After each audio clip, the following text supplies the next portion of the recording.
Hello and welcome to Daytime, your place for scary stories straight from the horror forums of Reddit. Make sure to like and subscribe for more horror tales of things that go bumping the night. On tonight's episode, a man who falls in love discovers that his girlfriend is hiding a deep secret. So, tonight, I'll be telling you how Millie made me sick. Have you ever been really in love with someone? Where your every waking thought is concentrated solely on them, and the time when you're not with them feels like an eternity, counting down the minutes. Maybe you've felt that way. Maybe you haven't. I've had my fair share of relationships where I've had my head messed with over and over. Some of them liked playing mind games, others were abusive, some were hysterical, some were great, calm and kind people that I was too broken to love. Then there's Millicent, or Millie. She was too good to be true. I've been part of the workforce for a few years now. I got my architecture degree at Cloud State, go Huskies, and moved out to Tomskog, Minnesota for an entry-level job. Small town, nice people, cheap apartments. When my little brother graduated from Minnesota State, they decided to have a party. He studied law, and we had a class full of future lawyers looking to get some stress out after taking the bar exam. 4 open apartments on the same floor, everyone invited. It was the kind of frat-fueled party frenzy you see in the movies. I can't believe some of the people I met there were aiming for positions of power. I met a guy there who swore he was going to be on the Supreme Court. He did a keg stand 10 minutes later. Legend. That's where I first met Millie. If I'm a solid 6, she would have been an 11. It was hard not to gawk. She had short blonde hair, a Cannibal Corpse t-shirt, and the kind of jeans that you just throw on to get out of the house. She could have been wearing a plastic bag for all I cared. Her almond-shaped face was so unique. She was absolutely gorgeous, with a deceivingly large smile. No piercings, not even earrings, no makeup. She made her way through the room, seemingly knowing everyone. A beer just magically appeared in her hand, and before I knew it, an hour had passed. I found myself standing beside her in the hallway. Music was thumping all around us, but all I could hear was my own pulse. I've never experienced anything like it before. Actual love at first sight. "You don't look like a lawyer," she smiled. "You a +1? Here with my brother." "Is he the one slamming fisherman shots? Chatting up Kate in the kitchen?" Allegedly. He absolutely was. He was on his 7th shot. Millie was delightful. Seeing that big smile up close was enough to break all the ice in the room. I felt like I could tell her everything, and we ended up talking for hours. I was completely sold.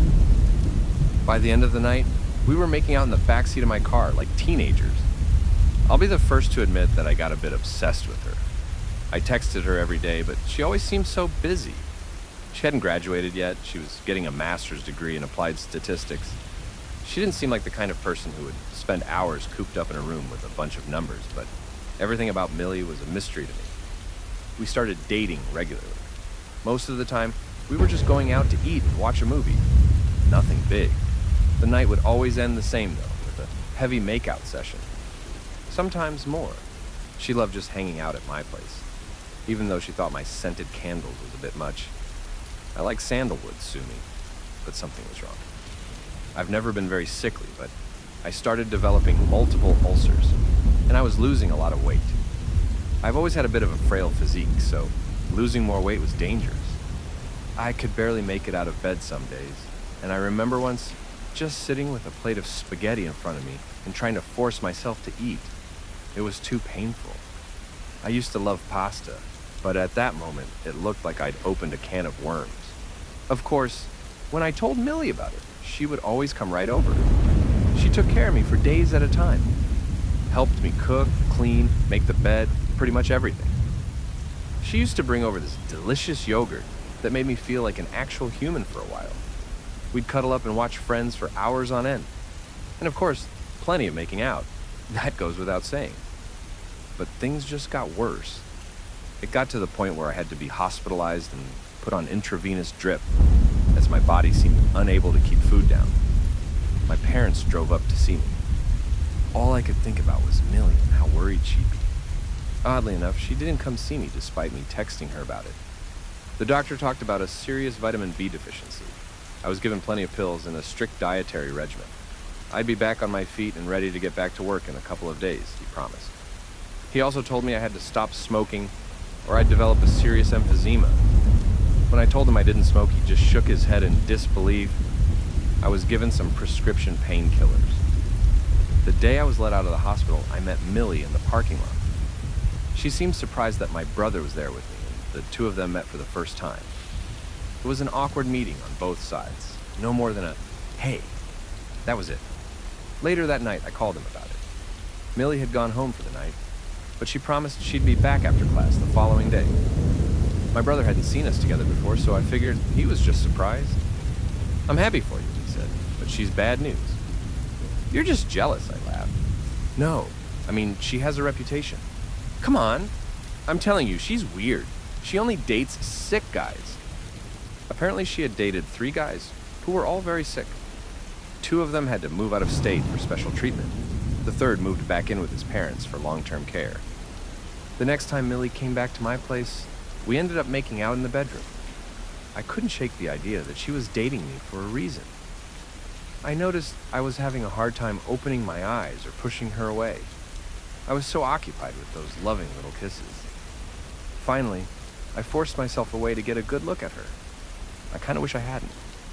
We stopped kissing suddenly and I opened my eyes. There was something wrong with her. Her eyes seemed larger and her pupils were so dilated that her eyes looked black. There was an odd shape to them similar to that of a frog. It was as if she was looking straight through me. Her mouth was round, leech-like, framed by her stretched, pillowy lips. Her teeth were longer and serrated. Her neck seemed elongated to the length of my forearm. We weren't actually tenderly kissing. She was holding me down. She had wrapped her legs around me like a tick and dug her spiky fingers into my back. A thin stretch of black smoke rose from her nose.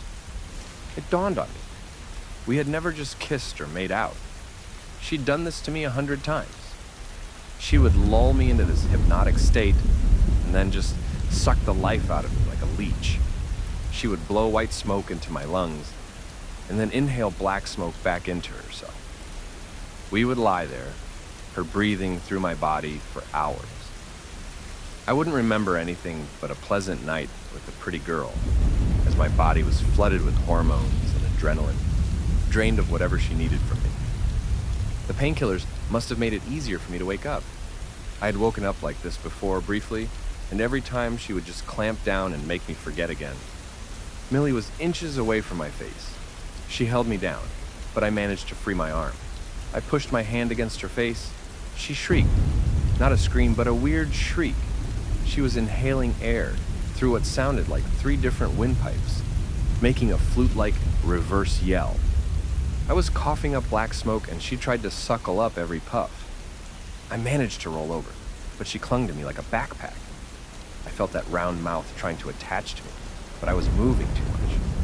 She was surprisingly light, but far stronger than me. I could feel her arms and legs around me clinging. She had 4 other limbs, long bone-like appendages, shiny from some kind of grease. She lifted us off of the floor, her arms and legs holding me like a cocoon. The round mouth got a hold of my neck, and for a split second, we were back on the bed, making out. Tender kisses and sweet whispers.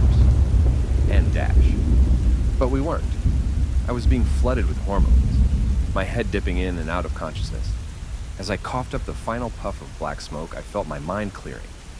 With my free arm, I grabbed the candle lighter on my nightstand. Maybe she didn't actually care about the scented candles so much as the lighter. I twisted my arm in a weird angle and turned on the lighter. I set her signature Cannibal Corpse t-shirt on fire. She let go and fumbled away. She tore off her shirt, and I could finally see her for what she really looked like. This wasn't the girl I'd seen at the party. Her face was longer and smoother. Her midriff was thin, stretchy, and ribbed like an earthworm. Her entire body vibrated with every shallow breath. 6 eyes in the middle of her torso, 2 columns of 3. They all blinked and moved independently. There were veins where they shouldn't be. Oddly shaped appendages, translucent skin. She was spasming, scrambling to look human. I had a few seconds before she regained her composure. I just kept lighting things on fire. The bed, the drapes, the carpet. With every lick of flame, she'd just shriek more. "I want you back!" her head cried. 3 windpipes, no longer trying to emulate the sound of a unified voice.